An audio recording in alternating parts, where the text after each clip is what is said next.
Give me truth or give me silence. The office wasn't quiet. The air conditioner rattled overhead, sending icy chills down the walls. The thunder of keyboards, fingers pounding plastic, echoed across the room. Coughs nearby raised an eyebrow. Laughter held motion on pause, but nobody spoke. Nobody wanted to open their mouths in fear of not saying the truth, and all eyes fixated upon the computer screens, mindless numbers eaten by machine. And another day at the office droned on. The stacks of paper, the data entry dwindled on my desk. My supervisor's door remained closed. She barely came out these days, and I was afraid to knock on that door and disturb whatever she was doing. I had to make this work last at least until noon, and then I would dare disturb her to get more work.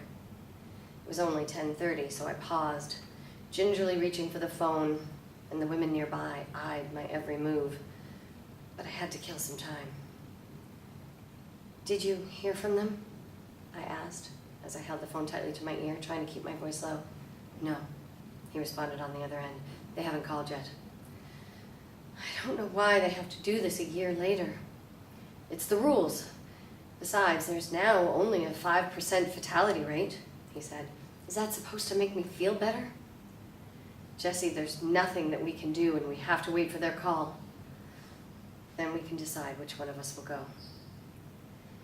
"I should do it," I said, as I curled the cord around my finger. "I can do it," he replied. "David, I should be the one." "Shh!" a coworker next to me snapped, and then she huffed around her breath, shaking her blonde head from side to side. "Whatever," I said to her, and then I shook my head. "How's work going?" "Work's work. You?" "The same." "Jesse, it's almost 11. When he said that, I looked at the time, feeling my stomach drop. You can't be on the phone at 11. Rules are rules. "I know, I'm just worried about her. She'll be fine. I'll see you later." "Okay, David. See you later." And I hung up the phone. "There's nothing to worry about," another coworker said, but then she winced, rubbing her neck. "I don't know why I bother," and she returned to her work. I glanced at the time on the computer. 10:42 a.m. At 11, I would have to be at this desk in front of the computer, but not right now. Now I could escape to the bathroom, and as I slowly got up, everyone looked my way.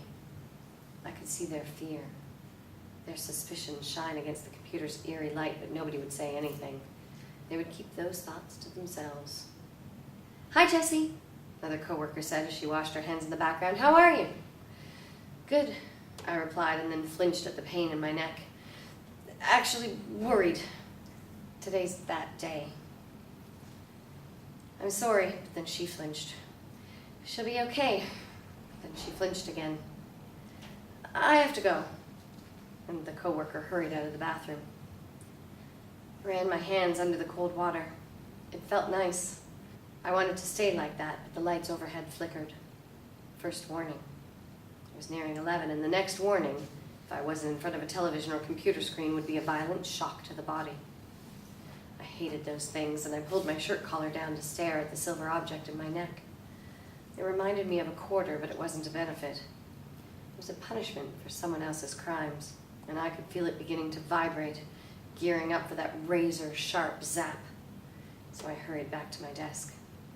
I made it back to my desk just in time. My body was already preparing for that shock. I experienced it once before, nearly biting off my tongue. Somebody did bite off their tongue. At least that's what I heard. Another went into shock and died.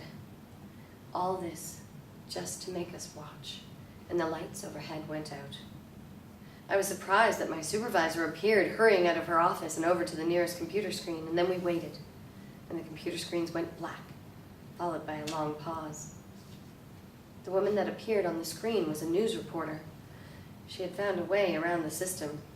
Some said that she didn't feel. Others said that she liked the pain. It didn't matter. You weren't supposed to lie, and she got caught. And the man dressed in black approached her, pulling the gag out of her mouth, but that wasn't in kindness. That was for us to hear her scream, and the time was now 11 a.m.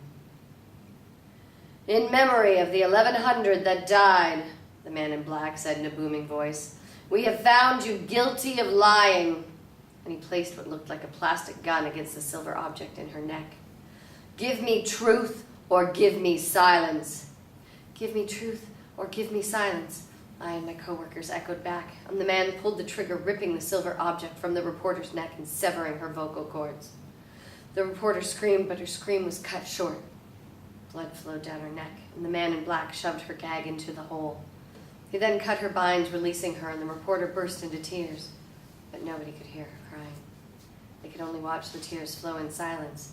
Then the screen went to black. A moment later, a pale-faced man appeared, reading the report that was written for him. "Tonight, at 11 p.m., we will have Mr. Forrester, a deli shop man who was caught lying to his customers. He pretended to speak the truth on the quality of his meat and the maintenance of his store.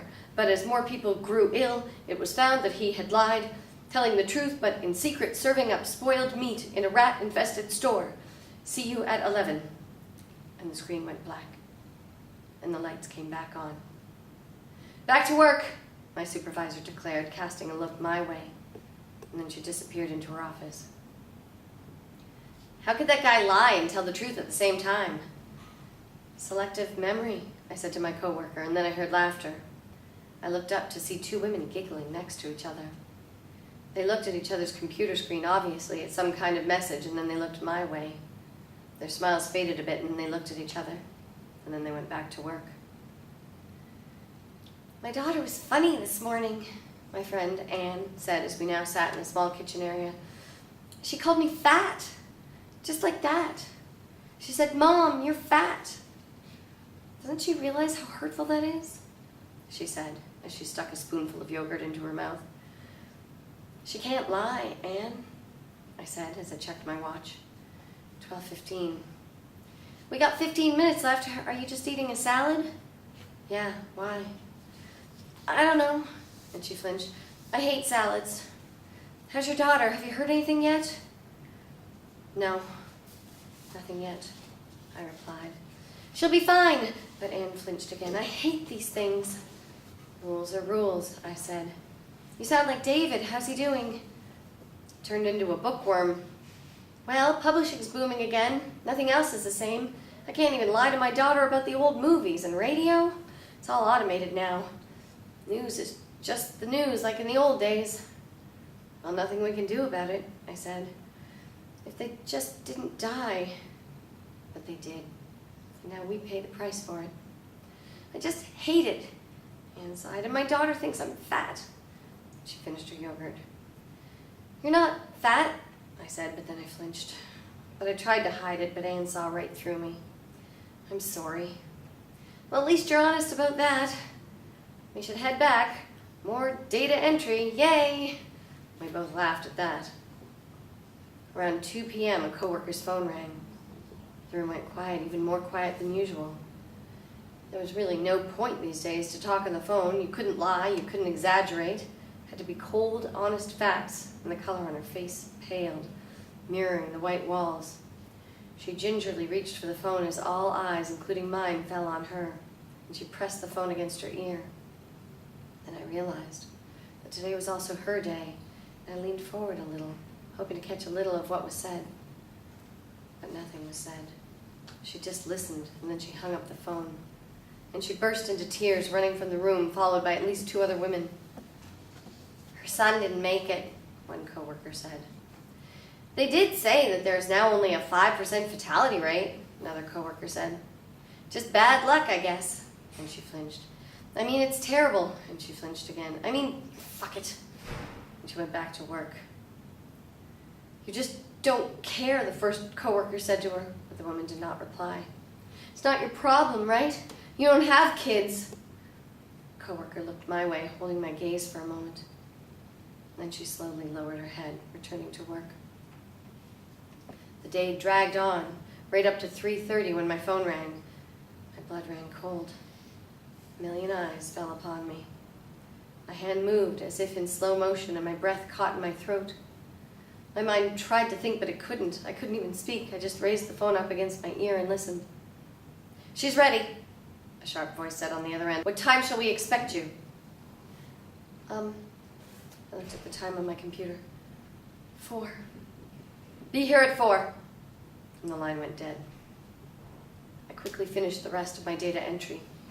Tomorrow a new stack would be waiting for me, but right now, as long as my desk was clear, my supervisor should let me leave. I set the computer on shutdown and pushed in my chair. Before I moved towards my supervisor's office, I laid a gentle hand on my coworker's shoulder and said, "I'm sorry." "Thank you," my coworker responded, but she did not look at me. She must hate me for not getting that phone call, but there was nothing I could say. There was nothing that any of us could say, and I walked away instead. As expected, my supervisor allowed me to leave. This was, after all, special circumstances, and the facility was right down the road. I called David to let him know that I was going to get her, and he said that he would meet us at home. I hoped she was all right, but the process was over. She should be all right, but I did not feel comforted by that thought until she was placed back in my arms. "Your daughter will be groggy for the rest of today and maybe tomorrow," the doctor said as I held her tightly. "Do not remove the bandage. Leave it on, and do not get it wet. In 3 days, it will peel off by itself, and then she should be okay. If there are any issues, call me." And he stuck his card in my hand, and then he walked away. The drive home was quiet. Cars passed by, and its drivers looked my way. They must have seen me leave the facility, knowing why I was probably there, but I didn't have a choice. Anyone found not having the process done was not shown any mercy. Instead, their vocal cords were cut, sometimes humanely, most times not, and they were called to the silent. My daughter would not be one of them, and home was coming up soon.